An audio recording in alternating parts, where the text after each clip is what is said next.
Hello everyone, जय माता दी। आप लोगों में से बहुत सारे लोगों ने मुझे बोला कि मैम प्लीज़ आप हस्बैंड वाइफ के ऊपर वीडियो बनाइए, हस्बैंड वाइफ के ऊपर वीडियो बनाइए।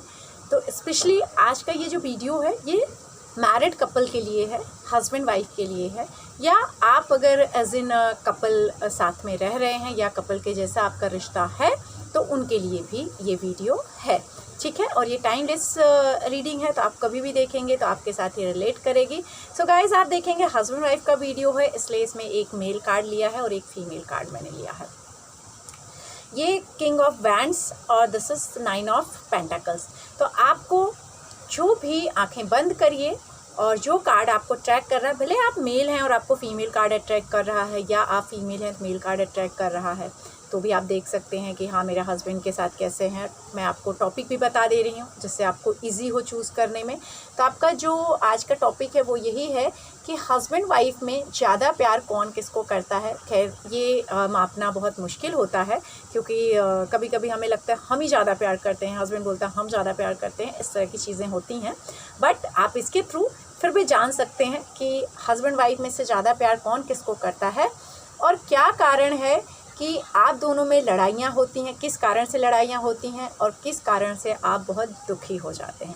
सो गाइस, आई होप कि आप लोगों ने चूज़ किया होगा पाइल नंबर 1, बिकॉज हमेशा लेडीज़ फर्स्ट, तो लेडीज़ से हम शुरू करेंगे। 9 ऑफ पेंटाकल्स, उसके बाद सेकंड जिन्होंने पाइल चूज़ किया है किंग ऑफ वैंड्स उनका। तो स्टार्ट करते हैं पाइल नंबर 1 9 ऑफ वैंड्स से कि आप और आपके हस्बैंड में लड़ाइयाँ क्यों होती हैं, क्यों दुखी रहते हैं और कौन किसको ज़्यादा प्यार करना चाहिए। और लास्ट हमेशा की तरह क्या एडवाइस कार्ड, क्या मैसेज कार्ड आपको दे रहे हैं ये भी हम देखेंगे। तो चलिए स्टार्ट करते हैं आपकी रीडिंग। चलिए तो स्टार्ट करते हैं। जिन लोगों ने पाइल नंबर 1 9 ऑफ पेंटाकल्स लिया था उनके लिए रीडिंग स्टार्ट करते हैं कि जो हमने क्वेश्चन पूछा था कि हस्बैंड ज़्यादा प्यार करते हैं या वाइफ ज़्यादा प्यार करती हैं, दोनों के बीच में क्यों लड़ाइयाँ होती हैं और दुखी क्यों रहते हैं। तो सबसे पहले तो मैं ये बोलूँगी कि आप अगर हस्बैंड हैं या आप वाइफ हैं, जो भी ये देख रहे हैं, तो आप दोनों में से जो भी आप देख रहे हैं, आपके अगर आप हस्बैंड हैं, आप वाइफ हैं और आप अपने हस्बैंड बारे में सोच कर ये पूछी हैं कि मैं ज़्यादा प्यार करती हूँ या मेरे हस्बैंड, तो मैं ये ज़रूर कहूँगी आपके हस्बैंड आपको प्यार तो बहुत करते हैं, लेकिन शायद उनका काम ऐसा है कि बाहर बहुत भाग दौड़ रहती है, बाहर जाना पड़ता है, और या तो वो ज़्यादा आपकी सुन नहीं पाते हैं और थके रहते हैं, या जो भी रीज़न्स हो सकते हैं जिस वजह से आपको गुस्सा बहुत आ जाता है, आप उनको गुस्सा दिखाने लग जाती हैं। आपको ऐसा लगता है कि अरे ये तो मेरी बात ही नहीं सुनते हैं, मैं इनको कुछ भी कहती हूँ तो ये अपने धुन में रहते हैं या मेरी बातों को इग्नोर कर देते हैं, और ये बातें आप शायद दूसरों को बोलती हैं या दूसरे लोग की सुनती हैं। मतलब अगर किसी ने आपसे बोला कि अरे मेरा पति तो मुझे बहुत प्यार करता है, मेरे पति ने गिफ्ट दिया, मेरे पति ने ऐसा कुछ किया, तो आपको बातें और ज़्यादा चुभती हैं और वो उन बातों पे आप बहुत लड़ाई कर लेते हैं या गुस्सा कर जाते हैं और अकेला महसूस करते हैं। ये तो अगर आप वाइफ हैं। तो अब हस्बैंड के हिसाब से अगर मैं कहूँगी तो हस्बैंड अगर आप हैं और आप ये रीडिंग देख रहे हैं तो आपके लिए ये दिख रहा है कि आपको ऑलवेज़ ये कंप्लेंट रहती है कि मैं इतना काम करता हूँ, मैं मेरी फैमिली के लिए अपनी लाइफ भी कुर्बान करता हूँ या अपने लिए टाइम नहीं देता हूँ, अपनी ज़िंदगी नहीं देखता हूँ, और मेरी बीवी मेरे से लड़ाई झगड़े करती रहती है, मुझे कंप्लेंट करती है जबकि मैं उससे प्यार करता हूँ। तो यहाँ प्यार दोनों कर रहे हो एक दूसरे से, लेकिन दोनों शायद उस चीज़ को बता नहीं पा रहे हो या जता नहीं पा रहे हो। तो थोड़ा सा जताने के लिए आप दोनों को क्या करना पड़ेगा, दोनों के लिए एक एक कार्ड ले लेते हैं। हस्बैंड के लिए लेते हैं कि आपको ना कभी कभी उनको कुछ अच्छे गिफ्ट दीजिए, कभी उनको पार्टी कराइए, कभी उनके लिए कुछ अच्छी चीज़ें करिए। और वाइफ अगर आप है तो आपके लिए कहूँगी कि आप अपने हस्बैंड को किसी से कंपेयर मत करिए, किसी दूसरे के हस्बैंड से मत कंपेयर करिए। करिए उनका हस्बैंड बहुत अच्छा है, शायद हो सकता है उनका हस्बैंड इतना अच्छा ही ना हो, आपका हस्बैंड बहुत अच्छा हो, आपको ज़्यादा खुश रखता हो, तो आप अपने हस्बैंड को किसी के साथ कंपेयर मत करिए, पहली चीज़। अब बात कर लेते हैं कि ये स्ट्रगल जो चल रही है, यहाँ दिख रहा है कि आपके जो हस्बैंड है वो ना बहुत स्ट्रगल करते हैं, मतलब घर को चलाने के लिए बहुत मेहनत करते हैं, फैमिली को चलाने के लिए, हो सकता है जॉइंट फैमिली हो सकता है पेरेंट्स हों, उनके बेचारे को सुननी पड़ती हो सॉरी, फाइनेंशियली भी शायद ऑफिस में भी उनको काफ़ी स्ट्रगल करनी पड़ती हो, पैसे कहाँ से लाने हैं, क्या करने हैं, और उसमें वो काफ़ी कंफ्यूज रहते होंगे कैसे अपनी ज़िंदगी को आगे बढ़ाना है। और आप शायद जितना वो देते हैं या जितना करते हैं उसमें आप शायद खुश नहीं हैं। आपको ऐसा लगता है कि मेरे हस्बैंड मेरे लिए कुछ करते ही नहीं है, मेरी ज़िंदगी तो बहुत नरक हो गई है, मेरी ज़िंदगी में सब ख़राब हो रहा है, मैं फंस गई हूँ, मुझे यहाँ से निकल जाना चाहिए, मैं कहाँ अटकी हुई हूँ, मैं इनको बहुत सुन रही हूँ, बहुत कंप्रोमाइज़ कर रही हूँ, मैं इनकी ज़िंदगी में इनकी फैमिली को बहुत बर्दाश्त कर रही हूँ। लेकिन नहीं, आपके लिए कार्ड ये बोल रहे हैं प्लीज़ शांत रहिए, ठंडे दिमाग से सोचिए कि क्या एक्चुअली आपके हस्बैंड अपने लिए ही सिर्फ जी रहे हैं, आपके बारे में नहीं सोच रहे हैं। हो सकता है आपके परिवार के बारे में देख रहे हों, या हो सकता है वो अपनी फैमिली को भी सपोर्ट कर रहे हों। तो आप अपने आप को वहाँ रख कर देखिए कि अगर आपके भाई बहन या आपके माँ बाप होंगे और वो परेशान होंगे तो क्या आप उनके लिए कुछ नहीं करना चाहोगे। आपको बहुत बार लगता है कि आपके हस्बैंड ना प्यार नहीं दिखाते, बस गुस्सा दिखाते हैं, आपको बहुत अपने कंट्रोल में रखते हैं, आपको आज़ादी नहीं देते, आपको क्या पहनना है, क्या कैसे घूमना है, शायद इन चीज़ों में बहुत आपको रोक टोक करते हैं। और आपके दिमाग में फिर आता है कि मैं उनको बहुत प्यार करती हूँ, मैं बहुत केयर करती हूँ, लेकिन वो मुझे गुस्सा दिखाते हैं। लेकिन ऐसा नहीं है, आपके हस्बैंड एक्चुअली अच्छे हैं, सिर्फ थोड़े से गुस्से वाले हैं, थोड़ा सा मैं ऐसे बोलूँगी पुरानी परंपराओं को मानते हैं, लेकिन आपको बहुत प्यार करते हैं, आपकी फ़िक्र करते हैं, अपनी फैमिली की फ़िक्र करते हैं और पूरी फैमिली की फ़िक्र करते हैं, इसीलिए आपकी भी फ़िक्र करते हैं। तो आपको उनके साथ थोड़ा सा कंप्रोमाइज़ करना चाहिए। कभी कभी ये लगता है आपके हस्बैंड को कि उन्हें ऐसा लगता है कि आप शायद उनको धमकी देती हैं कि मैं आपको छोड़ के चली जाऊंगी, मैं आपके साथ नहीं रहूंगी, आपने मुझे कुछ दिया ही नहीं है, आप मेरे लिए क्या किए हो। लेकिन यहाँ पर आप दूसरों की बातों में मत आइए, दूसरों की मत सुनिए, आप अपने मन की सोचिए। ऐसे किसी से मिलिए जो आपको पॉजिटिव वाइब्रेशंस देते हैं। हो सकता है आपका कोई दोस्त हो सकता है आपके कोई पुराने रिश्तेदार हों, या फिर आप अपने दादा दादी, नाना नानी या माँ बाप के रिश्तों को देख करके फिर अपने रिश्ते कंपेयर करिए कि क्या उनसे बेटर आपका रिश्ता है, क्या उनसे ज़्यादा आप खुश हैं। हो सकता है आपको महसूस हो कि आपके पास सब कुछ है, आप तो बहुत खुश हैं, फिर आप उनसे कंप्लेन नहीं करेंगे, क्योंकि एक्चुअली दिख रहा है कि आपकी जब शादी हुई तो आपको बहुत कुछ मिला, आपकी लाइफ में बहुत कुछ अच्छा हुआ। अब वहाँ पर शायद आप कुछ चीज़ों से, उनके बिहेवियर से, उनकी चीज़ों से आप कंफर्टेबल नहीं हैं, और जबकि आपको वो काफ़ी घुमाते फिराते भी हैं या घुमाए फिराए भी हैं, पार्टी वगैरह भी कराए हैं, लेकिन आप परेशान हैं। यहाँ दिख रहा है कि आप दोनों के बीच में हो सकता है कि आपके बच्चे हों जिनसे आप दोनों बहुत प्यार करते हों, या बच्चे की प्लानिंग कर रहे हों। तो बच्चों की वजह से आप दोनों के बीच का जो बॉन्डिंग है वो बहुत अच्छा है, बहुत स्पेशल है, कुछ अलग है। लेकिन गुस्सा, बार बार ईगो सामने दिख रहा है कि ईगो आ जाता है दोनों के बीच में। खासतौर पे यहाँ मैं अगर आप वाइफ हैं तो आपको बोलूँगी कि आप में बहुत ईगो आ जाता है, और आपको लगता है कि फला का हस्बैंड अच्छा है, वो ऐसा करता है, मैंने तो बहुत मेहनत किया, शायद आपको लगता है मैंने बहुत इस रिश्ते में दिया, सब कुछ दिया, लेकिन मेरा दिल टूटा है। ऐसा नहीं है, आप ऐसा मत सोचिए। क्यों नहीं सोचिए? क्योंकि आपको बहुत कुछ मिला है। आप शायद काम करती हैं, नहीं करती हैं, लेकिन आपके हस्बैंड ने आपको एक महारानी की तरह बना के रखा है। आपके नाम से शायद प्रॉपर्टी है, गहने हैं, कपड़े, ये सब तो नॉर्मल चीज़ें हैं, लेकिन आपको जो ज़रूरत है वो सब कुछ वो देते हैं। भले वो दुखी हों, परेशान हों, लेकिन आप तक वो कंप्लेंट नहीं लाते हैं, खुद उसमें उलझे रहते हैं, खुद परेशान रहते हैं, खुद उनके दिमाग बहुत चीज़ें चलती है, कैसे आपको खुश करें, कैसे आपको एक बेस्ट से बेस्ट लाइफ दें। क्योंकि आपको महंगी चीज़ें, महंगी घड़ियाँ, ब्रांडेड थिंग्स, परफ्यूम्स, अच्छी चीज़ें आपको बहुत अच्छी लगती हैं। तो आपके लिए क्या मैसेज है, पहले ये देख लेते हैं।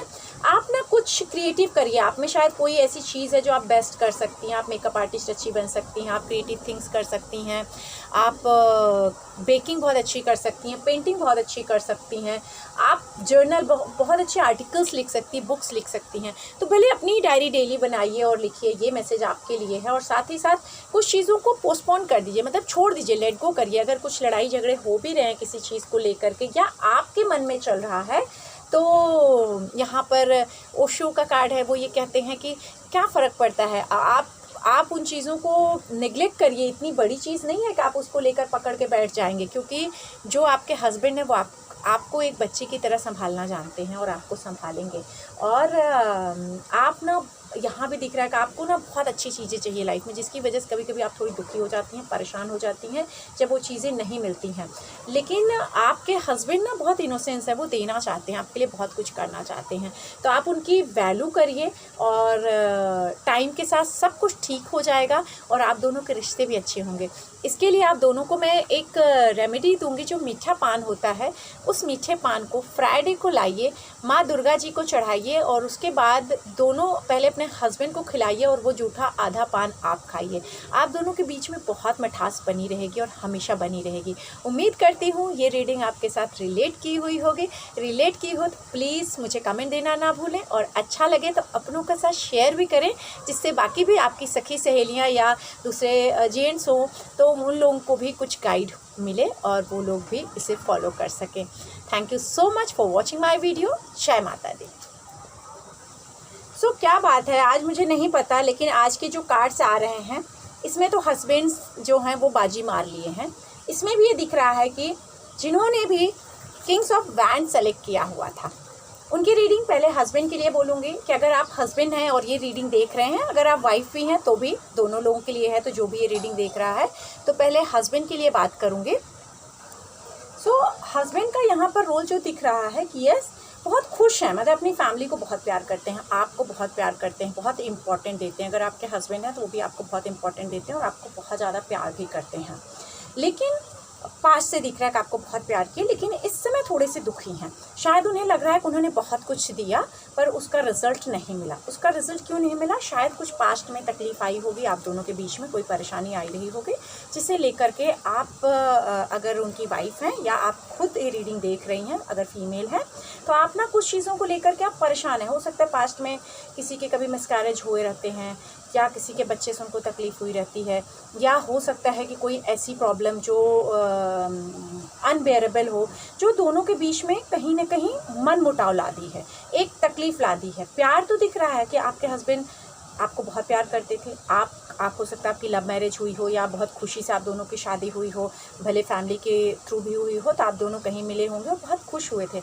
लेकिन कुछ पास्ट में ऐसी पुरानी चीज़ें हैं, पुरानी तकलीफ़ें हैं, कोई हो सकता है किसी का बीच में इंटरफेरेंस हुआ हो सकता है कोई बीच में आ गया हो, आप दोनों के बीच में कोई आ गया हो कभी, जिसकी वजह से दोनों के बीच के रिश्ते ख़राब हो गए होंगे, जो आपकी वाइफ भूल नहीं पा रही हैं। मतलब आप अगर मेल हैं, हो सकता है आपने ऐसी कोई गलती की हो जो आपकी वाइफ को अब तक वो पिंच कर रही है, तो आप कोशिश तो उनको कर रहे हैं ठीक करने की, लेकिन अभी भी हैप्पी और सेटिस्फाइड नहीं है, थोड़े से दुखी हैं और आपकी वाइफ उस चीज़ को बिल्कुल भूल नहीं पा रही हैं और कहीं ना कहीं बात बात पे वही बात निकालती रहती हैं।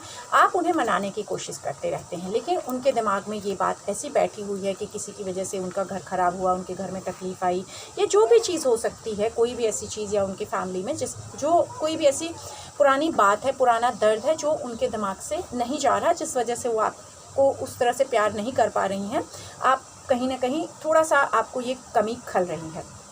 अगर मैं बात करूं आपकी, अगर आप हस्बैंड हैं तो आप ना बहुत जल्दी चीज़ों को भूल जाते हैं और बोलते हैं चलो लेट गो कर देते हैं, कोई बात नहीं। आप थोड़े फ्रेंडली नेचर के हैं, मतलब आप कहीं जाते हैं तो लोगों से बहुत जल्दी फ्रेंडली हो जाते हैं, जिसकी वजह से आपके रिश्ते ख़राब हो जाते हैं। और हो सकता है आपके रिश्ते ख़राब हो भी चुके हों, जिसकी वजह से हो सकता है कि आपकी वाइफ आपको छोड़ के चली गई हो, या आप अगर फीमेल हैं तो शायद आपका इसी वजह से डिवोर्स हुआ हो कि आपके हस्बैंड ने आपको चीट कर लिया हो, या आपको उस तरह से केयर ना किया हो, या आपके दिमाग में चल रहा हो कि मुझे उन्होंने चीट किया है, मैं उनको छोड़ दूं, और या तो हो सकता है उन चीज़ों को लेकर आप लोगों के बीच में लड़ाई झगड़े भी चल रहे हों, काफ़ी सारे लड़ाई झगड़े चल रहे हों, आप काफ़ी डोमिनेटिंग किस्म की हो गई हों। लेकिन हो सकता है या तो आप अलग हो गई हैं तो आप अपना खुद का जीवन जीने की कोशिश कर रही हैं, मेहनत कर रही हैं, और या तो ये हो सकता है अलग नहीं हो पाई हैं तो कहीं ना कहीं सिक्योरिटी वाइज, फाइनेंशियली वाइज आप अभी इतनी स्ट्रॉन्ग नहीं हो पाई हैं कि आप शायद उनको पसंद तो नहीं कर रही हैं, आप उनके साथ खुश तो नहीं हैं, लेकिन आप अभी भी शायद एक सिक्योरिटी वाइज, एक ऐसे कि प्रोटेक्शन कैसे रहेगा आपका या आपकी फैमिली, जिसकी वजह से आप उनसे जुड़ी हुई हैं।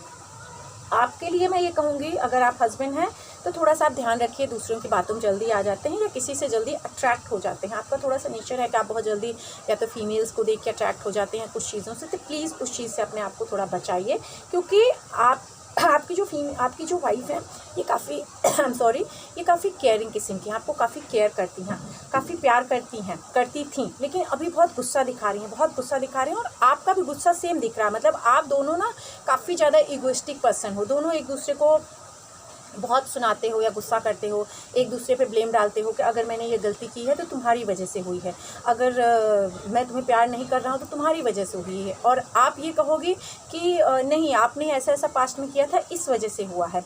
लेकिन अगर मैं यहाँ बोलूँ तो फीमेल जो आप अगर वाइफ है तो आप में वो एक पावर है कि आप ना चीज़ों को बहुत अच्छे से चेंज कर सकती हैं, आप बहुत अच्छे से अपनी ज़िंदगी को फिर से संवार सकती हैं। सिर्फ संवारने के लिए आपको क्या करना है, पास्ट से निकलना है। ठीक है, गलतियाँ होती हैं, इंसान से हो गई गलती, लेकिन चेंज करिए उस बात को मिट्टी डालिए, आप बाहर निकल आइए। अगर आप बाहर निकल आएंगे, दी एंड करिए, कहते हैं ना एक नई जर्नी शुरू करिए। यहाँ जैसे आपकी जब शादी हुई होगी या आप जब दोनों एक दूसरे को मिले होंगे, जो प्यार दिए होंगे, जिस तरह की फीलिंग्स रही होंगी उसको आप फील करिए। उस चीज़ को क्यों सोच रही करें, आपका हस्बैंड तो आपको ध्यान नहीं दे रहा है, आपसे दूर चला जाता है, जो आपको ऐसा लग रहा है कि ना तो मुझे फिजिकली वो बहुत प्यार कर रहा है, ना मुझे वो बहुत इमोशनली अटेंशन दे रहा है, ना मुझे सुख दे रहा है, और ना बहुत सही दिशा में जा रहा है। तो प्लीज़ इन चीज़ों से आप बाहर निकलिए।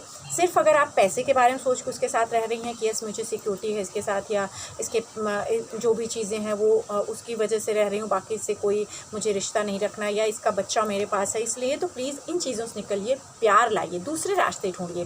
प्यार अगर एक दूसरे करेंगे तो ही ज़िंदगी अच्छी चलती है। तो यहाँ कंप्लेंट, शिकायतें, शायद अगर मैं कहूँगी आप वाइफ हैं तो आपको जो भी पास्ट की उनकी वजह से परेशानी आई है, जो भी रीजंस हैं, जो भी पेन है, प्लीज़ उनसे बाहर निकलिए, उनको माफ़ करिए। और अगर आप मेल हैं, हस्बैंड हैं, तो भी आपको यही कहूँगी कि पास्ट में जो भी आपने गलतियाँ की हैं उनको भूल जाइए, आगे बढ़िए, अपनी फैमिली को ध्यान दीजिए, झगड़ा मत करिए, जिद्दी मत बनिए, और किसी और की बातों में आकर के धोखा मत दीजिए अपनी फैमिली को। कंप्रोमाइज़ करिए, क्योंकि ज़िंदगी ही कंप्रोमाइज़ का नाम है। अगर आप कंप्रोमाइज़ करेंगे तो अच्छा होगा। गिव अप मत करिए, दोनों के लिए कहूँगी, गिव अप मत करिए, एंजॉय करिए, लेट्स सेलिब्रेट। बोलिए कि ठीक है, होना था यार, हो गया, गलतियाँ हो जाती हैं तो हो गई, इस चीज़ पे दोनों मिट्टी डालिए और एक दूसरे को प्यार के साथ देखिए तो देखिए ज़िंदगी कैसी होगी। मैसेज क्या आप दोनों के लिए है कि आप दोनों याद रखिएगा आप हैं कौन, आप कौन थे। आपको हमेशा मैसेज यही है कि remember who you are. You are a powerful, loving and creative child of God. You are a very loved. आप दोनों एक दूसरे को बहुत प्यार करते थे, उस प्यार को महसूस करिए और वापस से वो प्यार एक दूसरे को दीजिए, हक करिए, एक दूसरे को साथ लेके समझ के चलिए। और क्या मैसेजेस आपके लिए हैं, हार्मनी। यहाँ देखिए रिलेशनशिप का आया है कि एक दूसरे को, दोनों को एक दूसरे की ज़रूरत है, दोनों प्यार के लिए परेशान हो रहे हैं। पास्ट को क्यों इतना कुरेद रहे हैं, पास्ट को लेकर क्यों परेशान है। कुछ पास्ट में आप दोनों के हुआ है, स्पेशली शायद आपके हस्बैंड ने कुछ गलती की है, आपकी वाइफ ने कुछ गलती की, तो भूल जाइए। कहते हैं ना ज़िंदगी है फूलों के जैसी सजाइए। फ्लावर्स, एक दूसरे को पिंक फ्लावर्स दीजिए, रेड फ्लावर्स दीजिए, रोज़ फ्लावर्स दीजिए, इससे आप देखिए ज़िंदगी कितनी अच्छी होगी। एडवेंचर करिए, कुछ नया रोमांटिक वे में आप दोनों रोमांस करिए, कैंडल लाइट डिनर करिए। इसमें तो घर में सब ज़्यादा रह रहे हैं तो इतना अच्छा आप अपने हस्बैंड को एक अच्छी हैप्पीनेस, हो सकता है आपकी एनिवर्सरी आ रही है, मैरिज एनिवर्सरी है, बर्थडे है, या कोई वैसा सेलिब्रेशन का एक बहाना बना के कैंडल्स जलाइए और उस ऑर्डिनरीनेस में एक स्पेशल फीलिंग लाइए। देखिए आप दोनों के बीच में कैसा रिश्ता हो जाएगा। और यहाँ दिख रहा है it's time to release negativity. जो नेगेटिविटी है उसे रिलीज़ करके आप दोनों आगे बढ़िए और आपके जो सपने हैं उनको देखिए और उनको पूरा करिए। देन क्या होगा, इन पास्ट से निकल जाइए, कोई बात नहीं। अगर तकलीफ़ आई, गुस्सा आया, ईगो आया तो भी छोड़ दीजिए और नई ज़िंदगी, नई सपनों की ओर बढ़िए। शायद आपको नया प्यार मिले, जैसे कहते हैं ना नई ज़िंदगी के नए प्यार होते हैं, नया प्यार मिले। शायद आप बच्चे के बारे में अब तक प्लान कर रहे थे, बच्चों के भविष्य के बारे में सोचिए, या बच्चे करने के लिए सोच रहे थे, तो हो सकता है इस प्यार के साथ वो एक किलकारी आपके घर में आ जाए और वो प्यार आ जाए। तो एक अच्छा ब्यूटीफुल कैंडल लाइट डिनर करिए, एक दूसरे को फ्लावर्स गिफ्ट करिए, परफ्यूम्स गिफ्ट करिए और एक दूसरे को स्पेशल फील कराइए। देखिए कितनी खूबसूरत ज़िंदगी हो जाएगी। उम्मीद करती हूँ कि ये रीडिंग आपके साथ ज़रूर रिलेट की हुई हो तो प्लीज़ कमेंट देना ना भूलें मुझे, और अच्छा लगे तो लाइक, शेयर, सब्सक्राइब अपनों के साथ ज़रूर करें। नए हैं मेरे चैनल पे तो सब्सक्राइब करके बेल बटन भी दबा दीजिए, जिससे आगे की नोटिफिकेशंस मिलती रहे। और किस टॉपिक पे, किस सब्जेक्ट पे आप जानना चाहते हैं मुझे ज़रूर कमेंट करिएगा। मैं कोशिश करूँगी इसके ऊपर वीडियो बनाने की और आप लोगों को हेल्प करने की। इसी के साथ आज के लिए इतना ही। सदा खुश रहिए और हैप्पी रहिए, मुस्कुराते रहिए, एक दूसरे के साथ रहिए। जय माता दी।